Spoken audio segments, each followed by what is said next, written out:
베트남이 세계 스마트폰 생산 2위 국가가 됐다는 뉴스를 들었을 때 저는 웃어버렸습니다.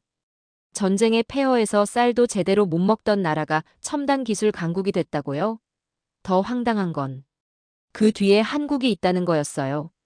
2022년 파리 국제경제포럼에서 저는 단호하게 말했습니다. 베트남과 한국의 협력, 그건 가난한 자들의 동맹일 뿐이라고요. 한때 가발과 장난감을 만들던 나라들이 무슨 기적을 만들겠냐고 했죠. 그때 저는 확신에 차 있었어요. 하지만 1년 후, 저는 바르셀로나 모바일 월드 콩그레스에서 정반대 말을 하고 있었습니다. 한국과 베트남이 세계를 바꿨다고, 제가 틀렸다고 공개적으로 인정한 거예요. 30년 경력의 국제경제 전문가가 말이죠. 프랑스 언론들은 마리 클레망의 충격 변절이라고 헤드라인을 뽑았어요. 동료들은 제가 돈이라도 받았냐고 수군거렸죠. 더 놀라운 건 그 후 베트남이 정말로 글로벌 스마트폰 허브가 됐다는 사실입니다. 저는 마리 클레망입니다. 30년간 IMF와 세계은행 자문으로 일하며 신흥국 발전론의 권위자로 인정받았어요. 도대체 베트남에서 무슨 일을 본 걸까요? 왜 제 모든 믿음이 산산조각 났을까요? 지금부터 그 믿을 수 없는 반전의 이야기를 들려드리겠습니다. 본격 이야기 시작 전에 구독과 좋아요, 정중히 부탁드립니다. 매일 새로운 사연으로 여러분께 감동을 드리겠습니다. 저는 마리 클레망, 파리 정치대학 국제경제학과 교수입니다. 30년간 신흥국 경제 발전을 연구하며 세계은행과 IMF의 핵심 자문 역할을 해왔어요. 그런데 2022년 어느 날 믿을 수 없는 소식이 들려왔습니다. 베트남이 세계 스마트폰 생산량에서 중국에 이어 2위를 차지했다는 거예요. 그것도 한국 기업들의 투자와 기술 이전 덕분이라고 하더군요. 저는 즉시 반박했습니다. 그럴 리가 없다고요. 베트남은 제가 30년간 연구해온 전형적인 저개발 국가였거든요. 1975년 베트남 전쟁이 끝난 후에도 수십 년간 극심한 빈곤에 시달렸던 나라예요. 1990년대까지도 국민 대다수가 하루 $2 이하로 살았던 곳이죠. 더욱이 한국과의 협력이라니요? 저는 한국에 대해서도 회의적이었어요. 1960년대까지만 해도 가발과 장난감을 수출하던 나라가 아니었나요? 물론 지금은 어느 정도 발전했지만 진정한 첨단 기술은 여전히 일본이나 독일이 독점하고 있다고 생각했거든요. 제가 베트남을 무시한 첫 번째 이유는 인프라 부족이었습니다. 전쟁으로 파괴된 도로, 항만, 전력망이 제대로 복구되지 않은 상태에서 어떻게 정밀한 전자제품을 만들 수 있겠어요? 스마트폰 같은 첨단 제품은 먼지 하나 없는 클린룸에서 나노 단위의 정밀함이 요구되는데 말이죠. 두 번째는 인력 문제였어요. 베트남 인구의 70%가 농업에 종사하고 있었거든요. 쌀 농사밖에 모르는 사람들이 갑자기 반도체나 디스플레이 같은 복잡한 기술을 익힐 수 있을까요? 단순 조립이야 가능하겠지만 진짜 기술력이 필요한 부분은 불가능하다고 봤어요. 세 번째는 자본 부족이었습니다. 스마트폰 공장 하나 짓는데도 수십억 달러가 들어가는데 베트남 같은 나라가 그런 투자를 감당할 수 있을까요? 설령 외국 투자를 받는다 해도 진짜 핵심 기술은 절대 이전해주지 않을 거라고 생각했어요. 한국에 대한 제 인식도 비슷했습니다. 한국이 반도체나 스마트폰에서 어느 정도 성과를 낸 건 인정해요. 하지만 그건 일본의 기술을 베끼고 미국 시장에 의존한 결과라고 봤거든요. 진정한 기술 혁신은 여전히 서구 선진국의 몫이라고 확신했어요. 2022년 6월 파리에서 열린 국제경제포럼에서 저는 이런 생각을 공개적으로 밝혔습니다. 베트남 스마트폰 생산량 2위라는 통계는 단순한 숫자 노름일 뿐이라고 했어요. 실제로는 중국 부품을 베트남에서 조립하는 정도에 불과할 거라고 분석했죠. 청중들 중에서 누군가 질문했습니다. 그럼 한국의 역할은 어떻게 보느냐고요? 저는 서슴없이 대답했어요. 한국도 마찬가지로 핵심 기술은 없고 단순히 조립 공장을 베트남으로 옮긴 것뿐이라고요. 두 나라가 손잡는다고 해도 가난한 자들의 동맹일 뿐이라고 했습니다. 그때 청중석에서 박수가 터져 나왔어요. 대부분의 유럽 전문가들이 제 분석에 동의한다는 뜻이었죠. 저는 더욱 확신에 차서 말을 이어갔습니다. 진정한 기술 혁신은 실리콘밸리나 독일 같은 곳에서 일어난다고 아시아, 국가들은 여전히 추격자 역할에 머물 수밖에 없다고 단언했어요. 하지만 그날 밤 호텔에서 관련 자료들을 다시 살펴보니 뭔가 이상했어요. 베트남 스마트폰 수출액이 2021년 한 해에만 620억 달러를 넘었더군요. 이는 베트남 전체 수출액의 20%가 넘는 수치였어요. 단순한 조립만으로는 불가능한 규모였죠. 더 놀라운 건 한국 기업들의 베트남 투자 현황이었습니다. 삼성전자만 해도 베트남에 총 178억 달러를 투자했더군요. 단순 조립 공장에 이런 거액을 투자할 이유는 없겠죠. 뭔가 제가 놓치고 있는 부분이 있다는 생각이 들기 시작했어요. 며칠 후 더 충격적인 소식이 들려왔습니다. 베트남에서 생산된 스마트폰들이 유럽과 미국에서 품질 문제 없이 잘 팔리고 있다는 거예요. 심지어 일부 모델들은 중국산보다 품질이 좋다는 평가까지 받고 있었죠. 저는 점점 불안해졌어요. 혹시 제가 베트남과 한국을 너무 과소평가한 건 아닐까요? 30년간의 경험과 이론이 틀렸을 리는 없다고 생각했지만 현실의 데이터들은 다른 이야기를 하고 있었어요. 그러던 중 베트남 정부에서 공식 초청장이 왔습니다. 직접 와서 베트남의 변화를 확인해 보라는 거였어요. 저는 처음에는 거절하려고 했어요. 뻔한 쇼케이스를 보여줄 게 뻔했거든요. 하지만 학자로서의 호기심을 이길 수 없었어요. 정말 무슨 일이 일어나고 있는지 직접 확인해 보기로 했습니다. 2022년 9월 세계 경제 포럼에서 충격적인 발표가 나왔습니다. 베트남이 정식으로 세계 스마트폰 생산량 2위 국가로 공인받은 거예요. 단순한 통계가 아니라 국제기구의 공식 인정이었죠. 더 놀라운 건 세부 내용이었습니다. 베트남에서 생산되는 스마트폰의 70%가 한국 기업들의 투자로 이루어진다는 거예요. 삼성전자, LG전자뿐만 아니라 부품 업체들까지 대거 진출해 있었어요. 저는 파리 사무실에서 이 뉴스를 접했습니다. 처음에는 믿을 수 없었어요. 제가 30년간 연구해온 이론으로는 설명이 안 되는 현상이었거든요. 후진국이 선진국 기술을 따라잡으려면 최소 50년은 걸린다는 게 정설이었는데 말이죠. 급하게 관련 자료들을 찾아봤어요. 놀랍게도 베트남의 변화는 생각보다 훨씬 빨랐습니다. 2010년 베트남의 스마트폰 생산량은 거의 0에 가까웠어요. 그런데 2022년에는 연간 2억 대가 넘는 스마트폰을 생산하고 있었던 거죠. 더 충격적인 건 품질 수준이었어요. 베트남에서 생산된 스마트폰들이 유럽 인증 기준을 모두 통과하고 있었거든요. 단순 조립품이 아니라 정말 경쟁력 있는 제품들이었던 거예요. 그날 오후 프랑스 비즈니스 채널에서 긴급 인터뷰 요청이 들어왔습니다. 베트남 스마트폰 생산 2위 소식에 대한 전문가 의견을 듣고 싶다는 거였어요. 저는 주저없이 출연했습니다. 앵커가 물어봤어요. 베트남의 급성장을 어떻게 평가하느냐고요. 저는 여전히 회의적이었습니다. 숫자는 그럴듯해 보이지만 실제로는 다를 거라고 답했어요.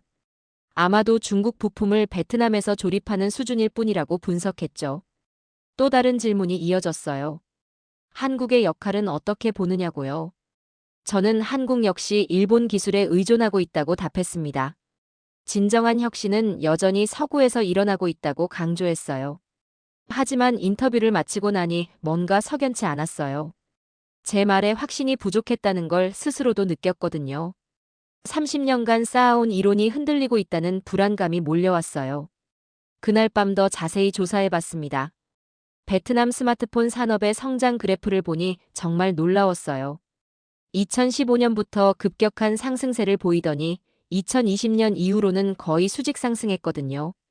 한국 기업들의 베트남 투자 내역도 충격적이었어요. 단순한 조립 공장이 아니라 연구개발센터까지 설립하고 있었던 거예요. 삼성전자는 베트남의 동남아시아 최대 규모의 연구소를 만들었고 LG전자도 현지 기술진 육성에 수십억 달러를 투자하고 있었어요. 더욱 놀라운 건 베트남 현지 기업들의 성장이었습니다. 한국 기업들과의 협력을 통해 독자적인 기술력을 키운 베트남 업체들이 속속 등장하고 있었어요. 이제는 단순히 하청업체가 아니라 파트너 관계로 발전하고 있었던 거죠. 저는 점점 더 혼란스러워졌어요. 제가 알던 베트남과 현실의 베트남 사이에 너무 큰 간극이 있었거든요. 혹시 제가 베트남을 너무 오래된 시각으로만 바라본 건 아닐까요? 다음 날 아침, 더 충격적인 소식이 들려왔습니다. 애플이 베트남을 아이폰 생산의 핵심 기지로 선정했다는 거예요. 애플만큼 품질에 까다로운 회사가 베트남을 선택했다는 건 정말 의미가 큰 일이었어요. 저는 그제야 깨달았습니다. 제가 틀렸을 수도 있다는 것을요. 30년간의 경험과 이론이 현실을 제대로 반영하지 못하고 있을 수도 있겠다고 생각했어요. 그때 베트남 정부에서 공식 초청장이 다시 왔습니다. 이번에는 구체적인 일정까지 제시하면서 꼭 와달라고 요청했어요. 박린성에 있는 스마트폰 산업단지를 직접 보여주겠다는 거였죠. 저는 더 이상 망설일 수 없었어요. 학자로서 진실을 확인해야 할 의무가 있었거든요. 베트남행 티켓을 예약하면서도 여전히 반신반의했지만 직접 가서 확인해 보기로 마음먹었습니다. 출발 전날 밤, 저는 베트남에 대한 모든 자료를 다시 한번 정리해 봤어요. 제가 알고 있던 베트남은 1990년대에 머물러 있었다는 걸 깨달았습니다. 그 사이 베트남은 완전히 다른 나라가 되어 있었던 거예요. 하지만 여전히 의구심은 남아 있었어요. 아무리 성장했다고 해도 30년 만에 이런 변화가 가능할까요? 특히 한국 같은 나라와 손잡아서 말이에요. 제 이론으로는 여전히 설명이 안 되는 현상이었어요. 2022년 10월, 저는 마침내 베트남 하노이 공항에 발을 디뎠습니다. 공항에서부터 제 예상과는 달랐어요. 30년 전 제가 알던 낙후된 모습은 어디에도 없었어요. 오히려 파리 공항 못지않게 현대적이고 깔끔했죠. 공항에서 박린 산업단지로 향하는 길도 놀라웠어요. 8차선 고속도로가 쭉 뻗어 있었고 양쪽으로는 현대적인 공장들이 끝없이 이어졌거든요. 이게 정말 제가 알던 그 베트남이 맞나 싶었어요. 더 충격적인 건 교통량이었습니다. 출근 시간대에 맞춰 수만 명의 젊은 노동자들이 오토바이를 타고 공장으로 향하는 모습을 봤어요. 그들의 표정이 밝고 활기차 보였어요. 30년 전 굶주림에 시달리던 베트남 사람들과는 완전히 달랐죠. 박린 산업단지에 도착했을 때 저는 잠시 말을 잃었어요. 하늘을 찌르는 거대한 건물들이 즐비했거든요. 그 중에서도 가장 눈에 띄는 건 한국 대기업들의 로고였어요. 삼성, LG, SK 등 한국을 대표하는 기업들이 모두 베트남에 와 있었어요. 안내를 맡은 베트남 공무원이 자랑스럽게 설명했습니다. 이 산업단지만으로도 연간 스마트폰 1억 대를 생산할 수 있는 능력을 갖췄다고 하더군요. 전 세계 스마트폰 생산량의 10%가 이곳에서 나온다는 거였어요. 첫 번째로 방문한 곳은 삼성전자 베트남 공장이었습니다. 공장 규모부터가 상상을 초월했어요. 축구장 20개를 합쳐놓은 것보다도 컸거든요. 건물 외관도 최첨단 시설임을 한눈에 알 수 있었어요. 공장 입구에서 철저한 보안 검색을 받았어요. 휴대폰은 물론이고 시계, 반지까지 모두 맡겨야 했어요. 먼지 하나 없는 클린룸으로 들어가기 위한 준비 과정이었죠. 이 정도면 정말 첨단 기술을 다루는 곳이 맞다는 생각이 들었어요. 하얀 방진복을 입고 공장 내부로 들어갔을 때 저는 정말 놀랐어요. 수천 명의 베트남 노동자들이 질서정연하게 일하고 있었거든요. 그들의 손놀림이 정말 숙련되어 보였어요. 30년 전 쌀농사만 짓던 사람들의 후손이 맞나 싶을 정도였죠. 더 놀라운 건 자동화 수준이었어요. 로봇들이 정밀한 부품들을 나노 단위로 조립하고 있었어요. 이 정도 기술력이면 독일이나 일본 공장과 견줘도 부족함이 없겠더군요. 제가 생각했던 단순 조립과는 차원이 달랐어요. 품질 관리실도 인상적이었어요. 실시간으로 수백 가지 품질 지표를 모니터링하고 있었거든요. 불량률이 0.1% 이하로 유지되고 있다는 게 정말 믿어지지 않았어요. 이 수준이면 세계 최고 품질이라고 해도 과언이 아니었죠. 공장 투어 중에 한국인 엔지니어를 만났어요. 그분이 설명해 주시길 이곳 베트남 직원들의 학습 능력이 정말 뛰어나다고 하더군요. 복잡한 기술도 금방 습득하고 개선 아이디어도 활발하게 제시한다고 했어요. 저는 속으로 생각했어요. 이게 정말 제가 알던 그 베트남이 맞나? 30년 전만 해도 문맹률이 50%가 넘었던 나라인데 이렇게 첨단 기술을 다룰 수 있게 된 거일까요? 뭔가 제가 놓치고 있는 부분이 분명히 있었어요. 점심시간에 공장 식당을 가봤는데 또 놀랐어요. 수천 명이 동시에 식사할 수 있는 대규모 시설이었거든요. 메뉴도 다양하고 영양가 있어 보였어요. 베트남 직원들의 표정도 밝고 만족스러워 보였죠. 그중 한 베트남 직원과 대화할 기회가 있었어요. 20대 후반의 여성 엔지니어였는데 유창한 영어로 자신의 일에 대해 설명해 주더군요. 스마트폰 카메라 모듈 품질 검사를 담당한다고 했어요. 정말 전문적이고 자신감 넘치는 모습이었어요. 오후에는 LG전자 공장도 방문했어요. 규모는 삼성보다 작았지만 자동화 수준은 비슷했어요. 특히 디스플레이 제조 공정이 인상적이었어요. 나노 단위의 정밀함이 요구되는 작업인데 베트남에서 이런 수준의 기술을 구현하고 있다는 게 놀라웠어요. 하루 종일 공장들을 돌아보고 나니 정말 피곤했어요. 하지만 머릿속은 더 복잡했어요. 제가 30년간 믿어온 이론들이 현실 앞에서 흔들리고 있었거든요. 베트남은 더 이상 제가 알던 그 나라가 아니었어요. 호텔로 돌아가는 길에 창밖을 바라봤어요. 네온 사인이 화려하게 빛나는 하노이 시내 모습이 정말 현대적이었어요. 30년 전 전쟁의 상흔이 남아있던 그 도시와는 완전히 달랐죠. 베트남은 정말로 기적 같은 변화를 이뤄낸 것 같았어요. 둘째 날 아침, 저는 베트남 최대 스마트폰 공장 중 하나인 삼성 디스플레이 베트남 공장을 방문했습니다. 어제보다 더 철저한 보안 검색을 거쳐야 했어요. 디스플레이는 스마트폰의 핵심 부품이라 보안이 극도로 엄격했거든요. 클린룸에 들어서자마자 저는 숨이 막힐 것 같았어요. 수천 평의 공간에 최첨단 장비들이 빼곡히 들어서 있었거든요. 올레드 디스플레이를 만드는 장비들인데 한 대당 수백억 원을 호가하는 것들이었어요. 더 놀라운 건 베트남 기술진들이었어요. 20대, 30대 젊은이들이 복잡한 장비들을 능숙하게 다루고 있었어요. 그들의 집중력과 전문성이 정말 인상적이었어요. 이게 30년 전 쌀농사만 짓던 나라의 젊은이들이 맞나 싶었어요. 저는 일부러 까다로운 질문을 던져봤습니다. 혹시 핵심 기술은 모두 한국에서 가져온 것이고 베트남은 단순 조립만 하는 거 아니냐고 물어봤어요. 그런데 현장 엔지니어의 대답이 제 예상과 완전히 달랐어요. 현장 엔지니어가 자신있게 설명했습니다. 물론 초기에는 한국 기술을 배우는 것부터 시작했지만 이제는 베트남 엔지니어들이 직접 공정을 개선하고 있다고 하더군요. 심지어 일부 기술은 베트남에서 개발해서 한국 본사로 역수출하고 있다고 했어요. 저는 믿을 수 없었어요. 진짜로 그런 일이 가능한 거냐고 다시 물어봤죠. 그러자 그 엔지니어가 구체적인 사례를 들어서 설명해 주더군요. 디스플레이 밝기를 20% 향상시키는 새로운 백라이트 기술을 베트남 팀이 개발했다는 거예요. 더욱 놀라운 건 품질 수준이었어요. 베트남에서 생산된 디스플레이들의 불량률이 0.01% 이하였거든요. 이는 한국 본사보다도 낮은 수치였어요. 어떻게 이런 일이 가능한지 정말 궁금했어요. 품질 관리 담당자가 설명해 줬습니다. 베트남 직원들이 정말 꼼꼼하고 책임감이 강하다고 하더군요. 작은 결함도 놓치지 않으려고 노력한다고 했어요. 그래서 자연스럽게 품질이 향상됐다는 거였어요. 저는 실제로 품질 검사 과정을 지켜봤어요. 베트남 직원이 현미경으로 디스플레이 패널을 하나하나 검사하고 있었는데 정말 집중력이 대단했어요.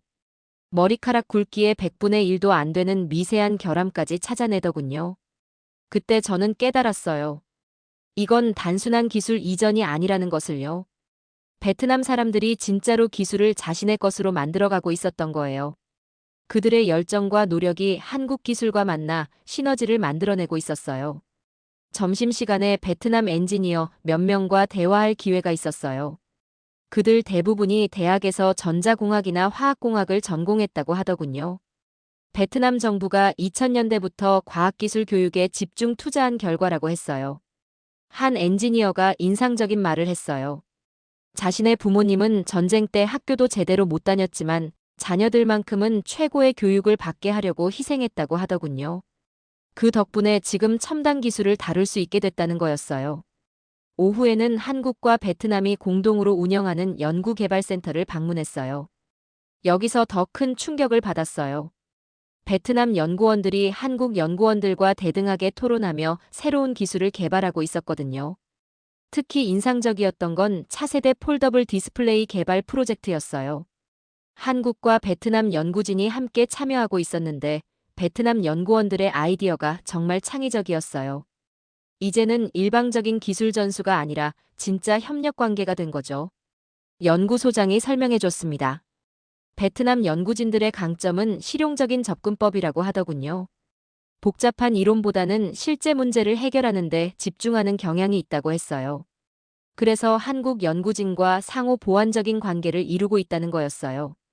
그날 저녁 호텔에서 하루를 정리하면서 정말 혼란스러웠어요.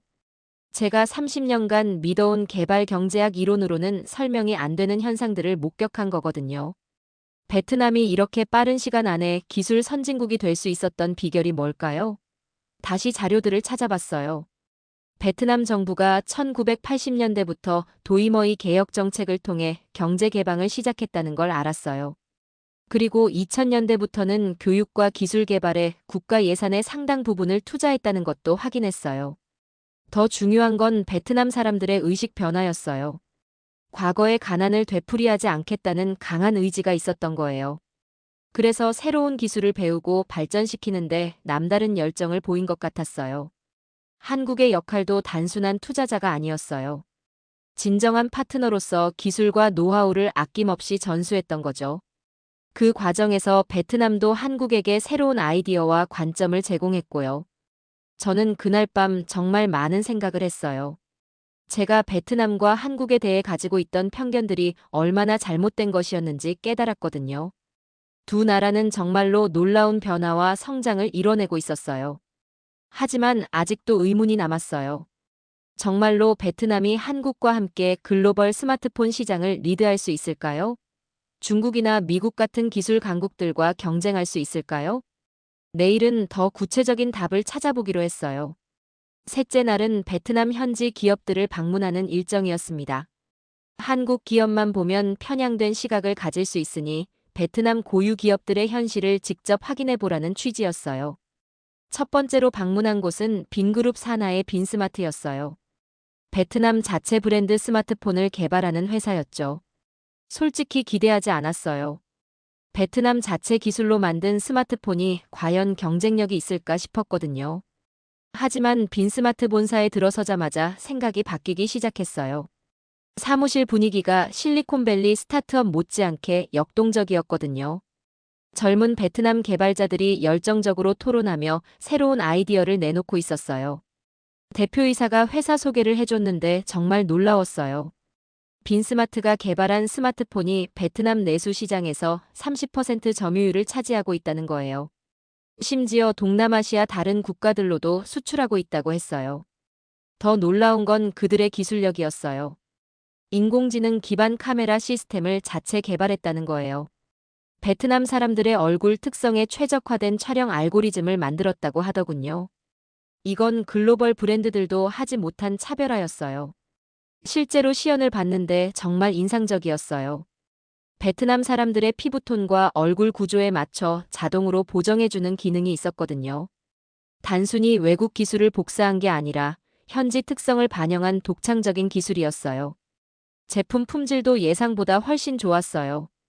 직접 사용해 봤는데 반응 속도나 화면 품질이 중국 브랜드 못지않았어요. 가격은 오히려 30% 정도 저렴했고요. 이 정도면 충분히 경쟁력이 있다고 생각했어요. 점심시간에 빈스마트 직원들과 식사하며 대화했어요. 그중 한 명이 정말 인상적인 말을 했어요. 자신의 할머니가 전쟁 때 미군이 떨어뜨린 폭탄 조각을 주워서 팔아 생계를 유지했다고 하더군요.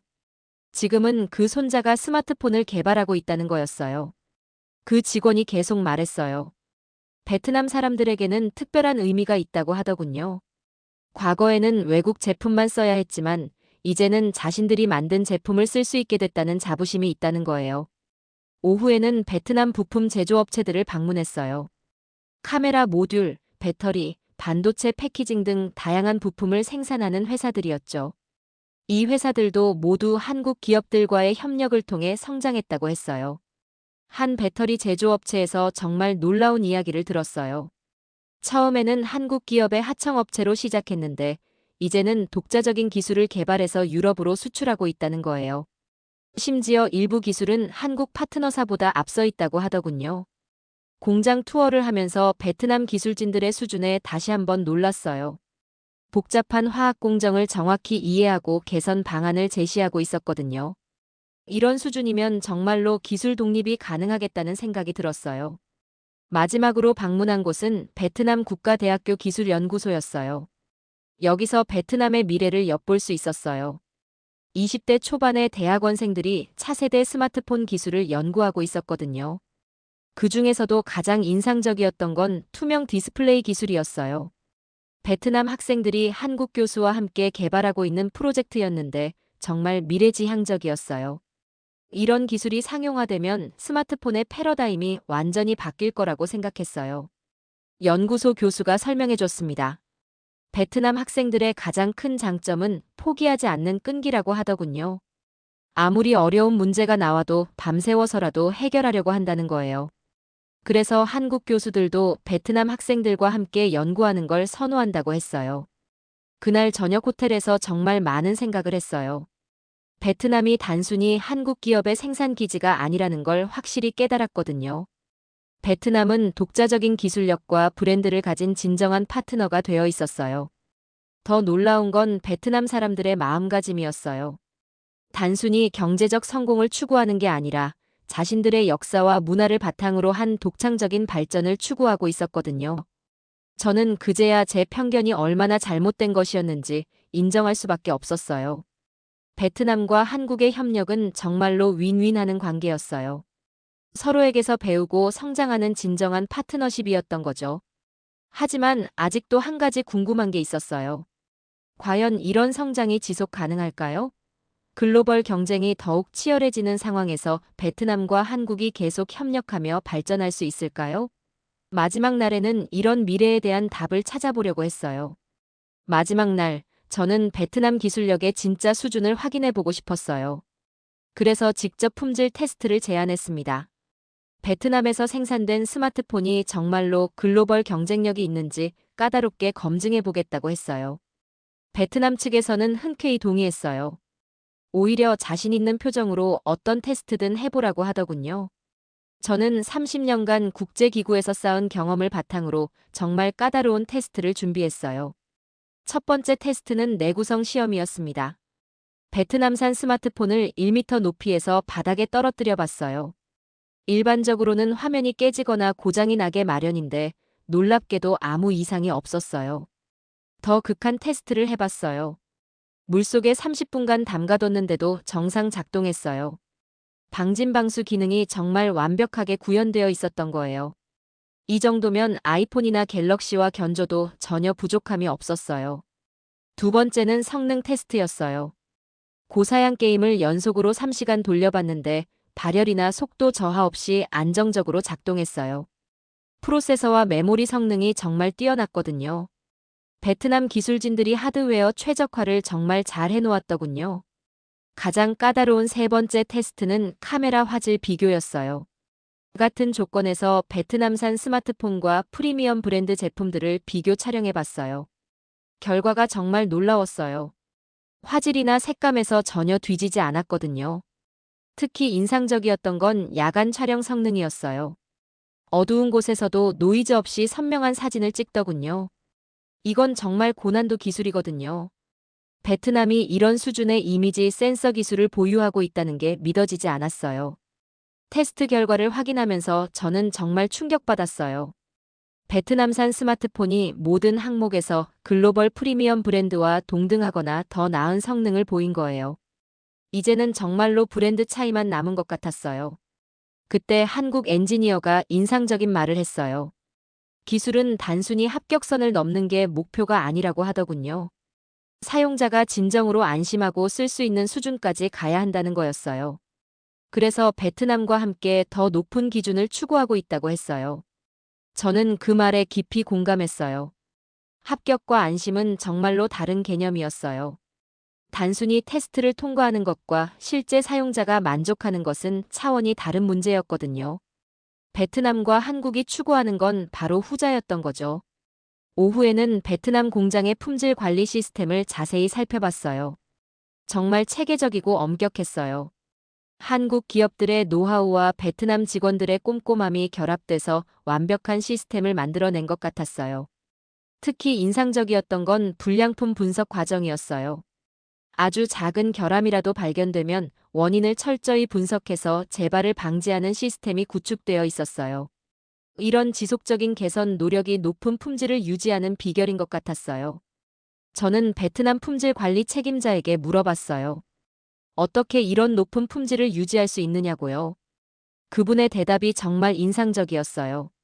베트남 직원들에게는 자신들이 만든 제품이 전 세계 사람들에게 간다는 자부심이 있다고 하더군요. 그리고 한국 파트너들이 기술뿐만 아니라 품질에 대한 철학까지 전수해줬다고 했어요. 단순히 기준을 맞추는 게 아니라 사용자를 생각하는 마음으로 제품을 만들어야 한다는 철학 말이에요. 그날 저녁 마지막 만찬에서 베트남과 한국 관계자들이 모였어요. 정말 가족 같은 분위기였어요. 서로를 진정한 파트너로 존중하고 있다는 게 느껴졌거든요. 이런 인간적인 유대감이 기술적 성공의 밑바탕이 된 것 같았어요. 베트남 산업부 장관이 감사 인사를 했어요. 한국이 단순히 투자만 한 게 아니라 진정한 기술 파트너가 되어줬다고 하더군요. 그 덕분에 베트남이 기술 독립을 이룰 수 있게 됐다고 감사해했어요. 한국 기업 대표도 답사를 했어요. 베트남 파트너들의 열정과 성실함에서 많이 배웠다고 하더군요. 이제는 베트남이 단순한 생산 기지가 아니라 혁신의 동반자가 됐다고 평가했어요. 저는 그 자리에서 정말 많은 걸 느꼈어요. 진정한 국제 협력이 무엇인지 알게 됐거든요. 서로의 장점을 살리고 부족한 부분을 보완하며 함께 성장하는 것. 그게 바로 윈윈하는 협력이었어요. 3박 4일간의 베트남 방문을 마치며 저는 완전히 달라진 사람이 되어 있었어요. 제가 30년간 믿어온 선입견들이 모두 무너졌거든요. 베트남과 한국은 정말로 놀라운 기적을 만들어내고 있었어요. 베트남에서 돌아온 지 한 달 후 바르셀로나에서 모바일 월드 콩그레스가 열렸습니다. 세계 최대 모바일 전시회였죠. 저는 매년 참석해서 글로벌 모바일 트렌드를 분석하는 기조연설을 맡았어요. 전시회장에 들어서자마자 저는 놀랐어요. 베트남 부스가 정말 크고 화려하게 꾸며져 있었거든요. 1년 전만 해도 작은 구석 부스였는데 이제는 주요 브랜드들과 어깨를 나란히 하고 있었어요. 더 놀라운 건 베트남 부스에 몰린 인파였어요. 전 세계 바이어들과 언론인들이 베트남 제품을 구경하려고 줄을 서고 있었거든요. 특히 베트남 자체 브랜드인 빈스마트 제품에 대한 관심이 정말 뜨거웠어요. 저는 베트남 부스를 자세히 둘러봤어요. 전시된 제품들의 수준이 정말 높았어요. 폴더블 스마트폰, 오지 스마트폰, AI 카메라 등 최신 기술들이 모두 구현되어 있었어요. 1년 전 제가 베트남에서 본 기술들이 벌써 상용화된 거였죠. 유럽 통신업체 관계자들도 베트남 제품에 깊은 관심을 보였어요. 한 독일 업체 임원은 베트남산 스마트폰의 가성비가 정말 뛰어나다고 평가했어요. 같은 성능의 중국산보다 20% 저렴하면서도 품질은 더 좋다고 하더군요. 프랑스 통신업체 대표도 베트남과의 협력을 검토하고 있다고 했어요. 유럽 시장에서도 충분히 경쟁력이 있다고 판단한다는 거였어요. 이제 베트남이 정말로 글로벌 플레이어가 된 것 같았어요. 저는 한국 부스도 방문해 봤어요. 한국 기업들이 베트남 파트너들과 함께 공동 전시를 하고 있었거든요. 정말 인상적인 협력 사례들을 많이 볼 수 있었어요. 기술 개발부터 마케팅까지 모든 분야에서 긴밀하게 협력하고 있었어요. 삼성전자 관계자가 설명해 줬습니다.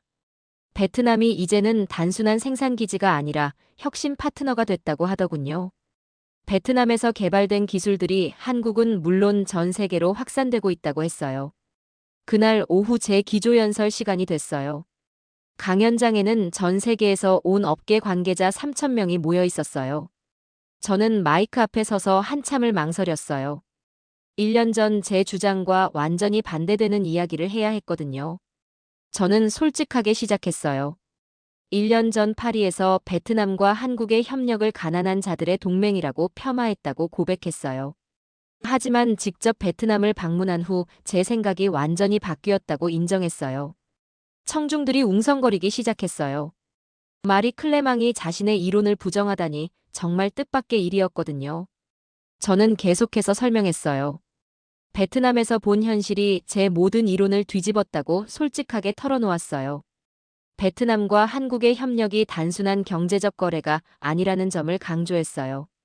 서로의 장점을 살리고 약점을 보완하는 진정한 파트너십이라고 설명했어요. 그 결과 둘 다 윈윈하는 놀라운 성과를 이뤘다고 평가했어요. 특히 베트남 사람들의 변화에 대해 자세히 얘기했어요. 30년 전 전쟁의 폐허에서 오늘날 첨단 기술 강국으로 발전한 과정이 정말 기적 같다고 했어요. 그들의 의지와 노력, 그리고 한국의 진심 어린 협력이 만들어낸 결과라고 강조했어요.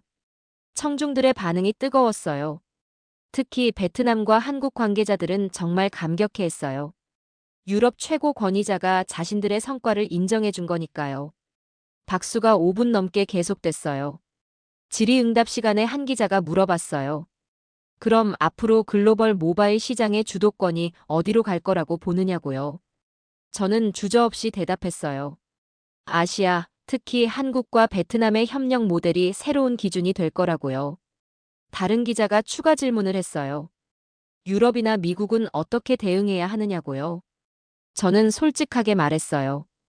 이제는 아시아로부터 배워야 할 때가 왔다고요.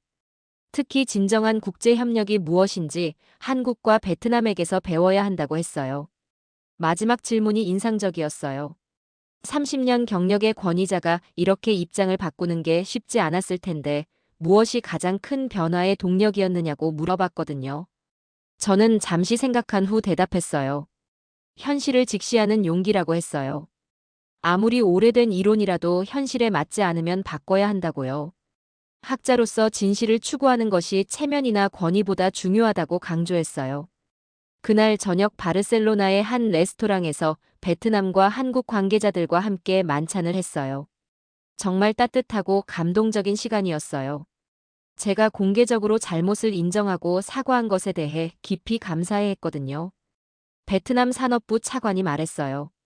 처음에는 마리 클레망 교수의 비판이 상처가 됐지만 오히려 더 열심히 하는 동력이 됐다고 하더군요. 그리고 이렇게 공개적으로 인정해 준 것이 베트남에게는 정말 큰 의미라고 했어요. 한국 기업 대표도 감사 인사를 했어요. 유럽 최고 권위자의 인정을 받은 것이 앞으로 글로벌 시장 진출에 큰 도움이 될 거라고 했어요. 특히 유럽 바이어들이 베트남 제품을 더 신뢰하게 될 거라고 기대했어요. 저는 그 자리에서 정말 많은 걸 배웠어요. 진정한 리더십이 무엇인지 알게 됐거든요. 잘못을 인정하고 바로잡는 용기, 그리고 상대방의 성공을 진심으로 축하해주는 마음이 진짜 리더십이라는 걸 깨달았어요. 다음 날 유럽 주요 언론들이 제 발표를 대서특필했어요. 파이낸셜 타임스는 마리 클레망의 극적 전향이라는 제목으로 기사를 냈고, 르몽드는 아시아의 기적을 인정한 유럽 석학이라고 보도했어요. 하지만 일부 동료들의 반응은 차갑기도 했어요. 30년 권위자가 하루아침에 입장을 바꾸는 게 말이 되느냐는 비판도 있었어요. 심지어 베트남이나 한국으로부터 돈을 받았느냐는 악성 루머까지 돌았어요. 저는 이런 비판들에 대해 당당하게 맞섰어요. 학자라면 진실 앞에서는 겸손해야 한다고 응수했어요. 체면이나 일관성보다는 정확한 분석이 더 중요하다고 강조했어요. 몇 달 후 제 예측이 현실로 나타나기 시작했어요. 베트남 스마트폰이 유럽 시장에서 빠르게 점유율을 늘려갔거든요. 독일, 프랑스, 이탈리아 등 주요국에서 베트남 브랜드들이 주목받기 시작했어요. 더 놀라운 건 다른 동남아시아 국가들도 한국 마이너스 베트남 모델을 벤치마킹하기 시작한 거예요. 태국, 말레이시아, 인도네시아 등이 한국 기업들과의 기술 협력을 확대하고 있었어요. 1년 후 저는 새로운 논문을 발표했어요. 신남남 협력 시대의 개발 모델이라는 제목이었죠. 한국과 베트남의 협력 사례를 바탕으로 새로운 국제협력 이론을 제시한 거였어요. 이 논문이 국제개발학계에서 큰 화제가 됐어요. 기존의 북남협력 패러다임을 넘어서는 새로운 모델을 제시했다는 평가를 받았거든요. 제 학자로서의 명성도 오히려 더 높아졌어요. 그로부터 2년이 지난 지금, 저는 파리 사무실에서 이 이야기를 정리하고 있습니다. 창밖으로는 생강이 유유히 흐르고 있어요. 제 인생에서 가장 큰 변화를 겪었던 그 시절을 돌이켜보니 정말 감회가 새롭네요. 베트남과 한국의 성공은 계속되고 있어요. 베트남은 이제 세계 스마트폰 생산량 1위 국가로 올라섰고 한국 기업들도 베트남 시장을 발판으로 동남아시아 전체로 영향력을 확대하고 있어요. 더 중요한 건 이들의 협력 모델이 전 세계로 확산되고 있다는 점이에요. 아프리카, 남미, 동유럽 국가들이 앞다퉈 한국-베트남식 기술 협력을 벤치마킹하고 있어요. 정말로 새로운 국제 협력의 패러다임을 만들어낸 거죠. 저는 이제 베트남을 정기적으로 방문하고 있어요. 매년 입원식 가서 변화하는 모습을 지켜보고 있거든요. 갈 때마다 새로운 발전상을 목격하게 돼요. 정말 살아있는 기적을 보는 것 같아요. 작년에 베트남을 방문했을 때 정말 놀라운 광경을 봤어요. 호치민시의 동남아시아 최대 규모의 기술 연구단지가 조성된 거예요. 한국, 베트남뿐만 아니라 전 세계 기업들이 모여서 차세대 기술을 개발하고 있었어요. 그곳에서 5년 전 제가 만났던 젊은 베트남 엔지니어를 다시 만났어요. 이제는 글로벌 기업의 연구소장이 되어 있더군요. 그분이 말하길 당시 제 회의적인 시각이 오히려 자극이 됐다고 하더군요. 더 열심히 해서 인정받겠다는 의지를 불러일으켰다는 거예요. 한국 기업들의 변화도 인상적이에요. 이제는 베트남을 단순한 생산 기지가 아니라 혁신 파트너로 여기고 있어요. 베트남에서 개발된 기술들이 한국 본사로 역수출되는 경우도 늘고 있고요. 삼성전자의 경우 베트남 연구진이 개발한 AI 카메라 기술을 전 세계 모든 제품에 적용하고 있어요. LG전자도 베트남에서 개발된 디스플레이 기술로 글로벌 시장에서 경쟁력을 높이고 있고요. 가장 감동적인 건 베트남 사람들의 변화예요. 이제는 정말 자신감 넘치는 모습이에요. 과거에는 외국 기술을 배우는 입장이었지만 지금은 자신들도 세계에 기여할 수 있다는 자부심을 가지고 있어요. 작년에 만난 한 베트남 대학생이 인상적인 말을 했어요. 자신의 꿈이 베트남 기술로 전 세계 사람들을 행복하게 만드는 거라고 하더군요. 30년 전만 해도 상상할 수 없었던 꿈이지만 이제는 충분히 현실적인 목표가 된 거죠. 저는 이런 변화들을 보면서 정말 많은 걸 배웠어요. 가장 큰 교훈은 겸손함의 중요성이었어요. 아무리 오래된 경험과 권위가 있어도 현실 앞에서는 겸손해야 한다는 것을 깨달았거든요. 두 번째 교훈은 편견의 위험성이었어요. 과거의 이미지나 고정관념에 사로잡혀 현재의 변화를 놓칠 수 있다는 걸 뼈저리게 느꼈어요. 항상 열린 마음으로 세상을 바라봐야 한다는 걸 배웠어요. 세 번째는 진정한 협력의 의미였어요. 한국과 베트남의 관계를 보면서 상생하는 파트너십이 무엇인지 알게 됐어요. 일방적인 도움이 아니라 서로에게서 배우고 성장하는 관계 말이에요. 지금도 저는 전 세계 학회에서 한국-베트남 모델에 대해 강연하고 있어요. 처음에는 제가 틀렸다는 걸 인정하는 게 부끄러웠지만 이제는 오히려 자랑스러워요. 진실을 추구하는 학자로서 당연한 일이라고 생각하거든요. 며칠 전에는 하버드 대학교에서 초청 강연을 했어요. 주제는 개발경제학의 새로운 패러다임이었죠. 청중들이 정말 관심 깊게 들어주었어요. 특히 젊은 학자들이 한국-베트남 모델을 더 연구하고 싶다고 하더군요. 제가 강연에서 항상 강조하는 건 데이터의 중요성이에요. 아무리 그럴듯한 이론도 현실 데이터에 맞지 않으면 수정해야 한다고 말해요. 베트남에서 제가 직접 경험한 것처럼 말이에요. 또 하나 강조하는 건 현장의 중요성이에요. 책상에서 아무리 분석해도 현장에서 직접 보고 느끼는 것만 못하다고 해요. 제가 베트남에 가지 않았다면 여전히 편견에 사로잡혀 있었을 거거든요. 요즘 저는 새로운 프로젝트를 준비하고 있어요. 한국-베트남 모델을 다른 지역에도 적용할 수 있는 방안을 연구하는 거예요. 아프리카나 남미 국가들과 한국의 협력 가능성을 탐구하고 있어요. 이 프로젝트를 통해 더 많은 개발도상국들이 한국-베트남처럼 성공할 수 있기를 바라고 있어요. 진정한 파트너십을 바탕으로 한 협력이 전 세계로 확산되기를 희망하고 있거든요. 마지막으로 하고 싶은 말은 이거예요. 저는 한국과 베트남에게 정말 감사하다는 것입니다. 제 편견을 깨뜨려주고 새로운 시각을 갖게 해줬거든요. 30년 경력의 학자가 다시 배울 수 있는 기회를 준 거죠. 지금도 베트남에서는 매일같이 새로운 기적들이 일어나고 있어요. 전쟁의 폐허에서 일어선 그들이 이제는 전 세계에 희망을 주고 있어요. 한국과 함께 만들어가는 미래가 정말 기대됩니다.